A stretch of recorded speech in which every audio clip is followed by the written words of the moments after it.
Hi, I'm Heather Logan, and I am currently the chair of the Aurora Health Alliance Board of Directors. The Aurora Health Alliance's mission is to achieve equitable access and promote a healthier Aurora for everyone. Our vision is to create a community where all residents have an opportunity to achieve optimal health. According to a point in time survey that was conducted in 2020, on any given night, more than 6,000 individuals are experiencing homelessness in the greater Denver metro area. AHA got involved and has been actively engaged in meeting with organizations that support the unhoused community. To highlight housing as a social determinant of health, the Aurora Health Alliance reached out to all city council candidates in Aurora to provide a forum for candidates to share their position on addressing the needs of the unhoused community. Out of 15 candidates, we had 7 respond that were willing to meet with us via Zoom. AHA put together the following video highlighting those conversations. Each candidate had about 2 to 3 minutes to provide an overview of their campaign's position regarding housing as a social determinant of health. The candidates' contact information will be provided in the video. If you have questions, thoughts, comments, or ideas on some of the information they share. For those living in Aurora, please remember to vote by November 2nd. Ballots have been mailed. Thank you. All right, I am Candace Bailey and I am running for Aurora City Council at large. And my thoughts on the people who are facing homelessness right now in Aurora, I am really struggling with some of the current policies and things that have happened in Aurora. I do not believe in camping bans. I don't believe that human beings should be swept like dirt. I believe that we have to take the steps right now in our city to do something humane. We have to have immediate pop-up shelters. We have to look at building a long-term shelter in the city of Aurora for men, for women, for families. They exist in every other city. Human life dictates that we have to have compassion. We must lead much differently than what we have seen on the front pages of the Denver Post. We have to do something to change this narrative and to change the fact that we are not living from a human first perspective in this city. We're living from a corporate standpoint and we're being led by people with interests that don't match the people in our community. And so in my campaign and in everything that I do in the city, even currently, I am looking at what is happening to every human being from a whole human being perspective. That means we need accessible, affordable housing for all. That can only happen if we are looking at employing people with a livable income. We've got to tap into things that we are not willing to talk about. And sadly, it will take this in order for us to get at the things that make us a whole healthy community. And it starts with our neighbors who are experiencing homelessness. My name is Bill Gondrez, and I'm running for Aurora City Council Ward 1. And I have a love and a passion for the community, for the whole community. I believe that we're all connected together, and what happens to one part of the community affects us all. And that includes the homeless folks. I believe that we need to take care of the homeless and to help the homeless help themselves. I propose to have a campaign established throughout the city, not just Ward 1, because this is going to affect the whole city. I've talked to over 4,000 homes so far and counting, and every resident that I've talked to about this situation agree that, one, we need to do something about this. We can't continue ignoring our homeless. 2, that we need to take action, and 3, that it does take money. The first thing we need to do is to create a campaign, but a campaign on behalf of the homeless, to ask for the residents and the businesses to assist with fundraising to help our homeless. We have to establish a bank of funds that are going to be monitored by a nonprofit organization. I propose that we have city-owned land, not privately owned land, which is the land is managed by the city. Then we could acquire tiny home villages in specific areas in the city that's not interrupting any business areas and residential areas. The ones that are willing to work and able to work voluntarily go in work vans to go throughout the city and clean up the trash and pay them minimum wage. It will create a pride of where they're at and an ownership of where they're at. I also have been talking to all the faith-based groups, organizations in Ward 1, and they're willing to do outreach volunteer work in the tiny home villages. We get Aurora Mental Health and Stride Medical. We get UCH, University of Colorado Hospital, and Aurora Regional Medical Center to help with any other medical needs that the homeless might need. The point is that they need help themselves so they could have their dignity and their hope back. Hello, my name is Krista Murillo. I am running for re-election to the Aurora City Council to represent Ward 1, which is the northwest part of Aurora, original Aurora. I grew up here in Aurora, so I know the importance of fighting for mental health access and the connection that has with housing and stability. I myself, growing up, had struggled with secure housing. I believe in a housing first response when it comes to housing. We need to make sure that people's basic needs are met before we can ask them to really think about other ways that they might improve their lives and to even just think about how they address their mental health. I do not support policies and legislation like a camping ban. I don't believe that that is an effective use of resources.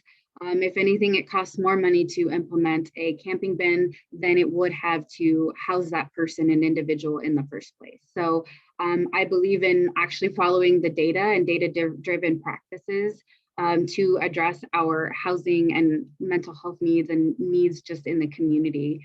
In addition to housing and mental health, I believe that we need to support folks with livable wages. We can't ask folks to participate, function in this society if we're not even giving them the resources and adequate pay to be able to support themselves and their loved ones.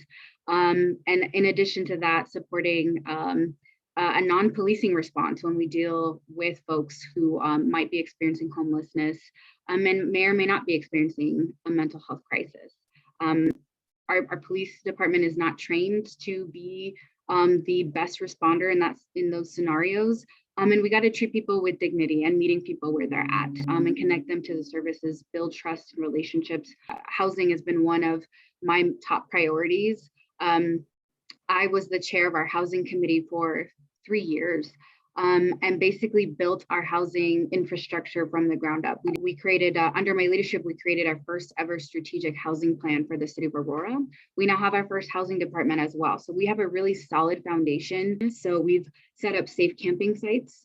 We are exploring the use of pallet homes or temporary shelters that would help transition folks out of camping into more permanent supportive housing.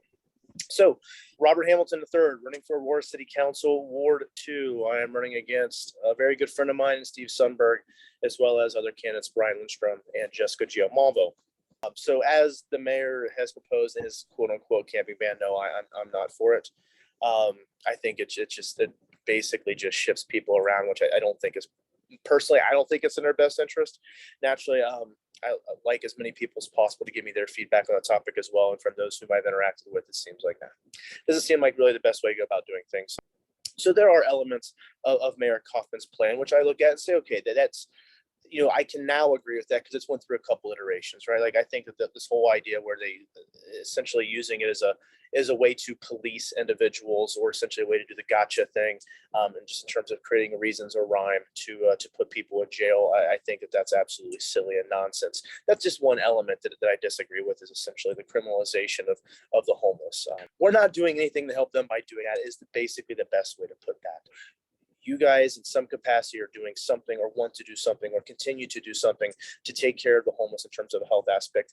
They obviously need assistance in some way, shape, or form. I 100% support that. If an organization is looking to get more and more government sponsorship, more and more taxpayer dollars, that's where I step in and say, okay, can we think about doing this in a different way? My background in the consulting space, I've got multiple business degrees. My background is fixing things, finding solutions. And the drive in my city council seat is to do the best things we can for the people of Aurora without taking from our neighbors. The whole homeless campaign, if you will, is these are people who live within the city. These are our residents. These are neighbors just like I am. I want to help them in any way, shape, or form possible. The most efficient way to do that is for me to donate my money and my time to organizations like yours, rather than saying, hey, guess what? We should take some of this money over here that the taxpayers contributed to, Aurora residents in this case, or hey, let's take some money over here that the federal government gave us. I don't want to start moving these dollars around. I want to start focusing on each other, us as people, and try to tackle these problems together. So my name is Brian Lindstrom, and I'm running for Ward 2 in Aurora. I grew up in Aurora, went through Aurora Public Schools, and now I teach in Aurora Public Schools at Hinckley High School, which is in Ward 2. And where I teach, about 15% of my students deal with unstable housing. I saw firsthand students who are going through that and, missing 2, 3, 4 weeks at a time, and that impact that it had on my classroom, had on my students. And that's really what got me involved in municipal politics. Everything that happens at the city impacts my classroom. When it comes to my vision for housing, I fundamentally believe housing is a human right. Housing is not an elastic commodity like people think. It does not succumb to supply and demand principles. And our unhoused community are veterans, they're families, they're unaccompanied youth, and overwhelmingly, they are people fleeing domestic violence. These are people who the system has failed. And now we see 5 members of a city council and a mayor looking to criminalize homelessness through a camping ban. I obviously don't support that. I think it's been proven to not work. In the state of Colorado, it costs roughly just shy of $40,000 per homeless person to continue doing what we're doing. A camping ban just adds tens of thousands of dollars on top of that, while not actually solving the problem. I think you solve the problem through providing people with housing through a housing first model, and using wraparound services, which costs us roughly $20,000 per homeless person. So we'd actively be addressing the problem, giving people dignity and humanity while saving us money. I think initially we partner with nonprofits to provide more housing first programs, but I think in the long term, we need to have the city actively acquire land and build social housing. I'm looking at, for housing in general, I was looking at current city zoning restrictions, because I know that's a lot of issues around, building tiny homes or other zoning related to housing. I'm looking at all kind of alternatives from, tiny homes to manufactured apartments, container homes, condominiums, etc. I would like to do also an audit of all the city-owned properties to see where there might be opportunities that the city owns to be able to build some affordable housing on.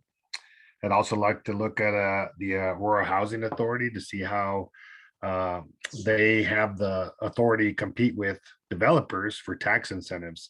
And to me, we need to be looking at, the agency that's, kind of driven by us. Also looking at creating maybe a housing trust fund. I'm also looking at maybe waivers to reduce development fees for those willing to build affordable housing. I'd like to see maybe potentially a cap on property tax for those with fixed incomes. Or so that they can kind of, age in place. So those are kind of things that I'm kind of looking at. And then as far as the unhoused, I'm looking at options of, currently what we have. I think we need to handle that in a way where we can kind of get people one-on-one.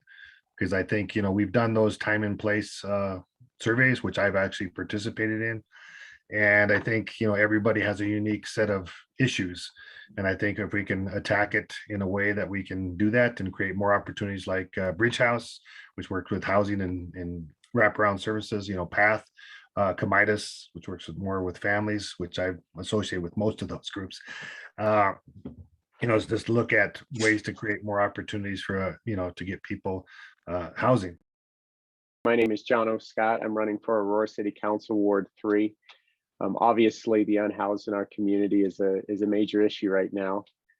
However, I think we need to reach this issue with both our heads and our hearts. With our hearts, obviously, we have a compassion and care for those in our community, and we both have the heart and the responsibility to help those who are most vulnerable and needy in our situation. With our heads, we also have to understand that we all have that responsibility, both on the compassion side, but on the financial side as well. And so trying to find that ethical and financial balance between me as a father raising 4 kids and a wife, taking care of my family, while at the same time not putting too much of a financial burden on myself is very difficult. And in my opinion, I think we need to empower and help nonprofit organizations like Bridge House, like Second Chance Centers, and like churches and ministries, Resurrection Christian Elevation Center. And in many ways, I think as we empower people who are actually invested and have that passion and desire, I think that is one of the first steps in helping the homeless and unhoused, both attainable and affordable housing within our community. In some senses, we do need to have a safety net on the government side of things. We have to be careful not to allow that safety net to become the foundation. We are 16 years into Denver's 10-year plan to eradicate homelessness. I think we can learn from the mistakes and failures in that is addressing the housing shortage. I do think that we need more low-income housing, we need more workforce housing, and we do need more executive housing across the board. Do we need more low-income housing? Yes. But also, as we address housing supply and demand, just the high school economics of it, we do need more housing supply to reach the thousands of people that are moving into Aurora. If we have 10,000 people moving into Aurora, we only have 1,000 housing units for them. That means 9,000 housing units. 9,000 people are not able to attain or afford housing. So I do think that is one other aspect of the very multifaceted aspect of homelessness and vulnerable unhoused in our society. Thank you.